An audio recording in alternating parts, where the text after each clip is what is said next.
জুলাই হত্যাকাণ্ডের বিচার আন্তর্জাতিক অপরাধ ট্রাইব্যুনালে করার সিদ্ধান্ত হয়েছে বলে জানিয়েছেন আইন উপদেষ্টা আসিফ নজরুল।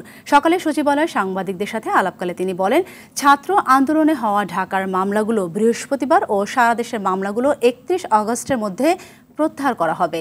এছাড়া বিচার বিভাগের সব কর্মকর্তাদের স্থাবর অস্থাবর সম্পত্তির হিসাব 10 কর্মদিবসের মধ্যে জমা দেওয়ার নির্দেশ দেন তিনি। শরীয়ত খানের সহযোগিতায় রিপোর্ট করছেন রুহুল আমিন তুহিন।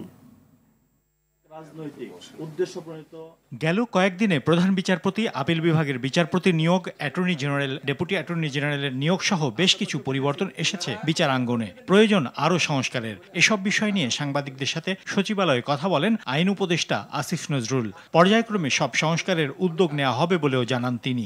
সকল বিচার বিভাগীয় কর্মকর্তা এবং তাদের পরিবারের সদস্যদের দেশে বিদেশে অবস্থিত স্থাবর অস্থাবর সম্পত্তির হিসাব বিবরণী আগামী 10 কর্মদিবসের মধ্যে দাখিল করার নির্দেশ দিয়েছি।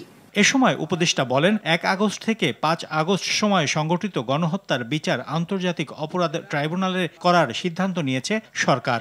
যে ইন্টারন্যাশনাল ক্রাইম ট্রাইব্যুনাল অ্যাক্ট আছে, এই আইনের অধীনে এই হত্যাকাণ্ডের সাথে জড়িত ব্যক্তিরা এবং যারা আদেশ দিয়েছেন, বিভিন্নভাবে সহযোগিতা করেছেন, তাদের সকলকে বিচারের আওতায় আনা সম্ভব।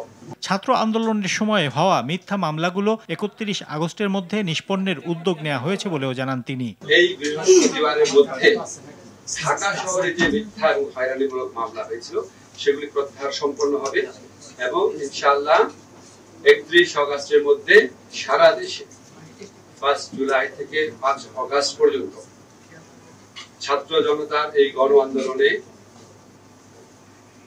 জড়িত, এই গণ আন্দোলনের সাথে নেতৃত্ব দেওয়া, এই গণ আন্দোলনে আপনার আত্মদান করা, এই গণ আন্দোলনে অংশগ্রহণ করা মানুষের বিরুদ্ধে যে মিথ্যা ষড়যন্ত্রমূলক মামলা হয়েছিল সেগুলি 31 আগস্টের মধ্যে আমরা আশা করছি প্রত্যাহার করা হবে। বিচারাঙ্গনে আস্থা ফিরিয়ে আনতে সব রকম চেষ্টা অব্যাহত আছে বলেও জানান আইন উপদেষ্টা। মধ্যাহ্নভোজন এখানে আমার মধ্যাহ্নভোজন তো আমার নিজের টাকা। রুহুল আমিন তুহিন, RTV, ঢাকা।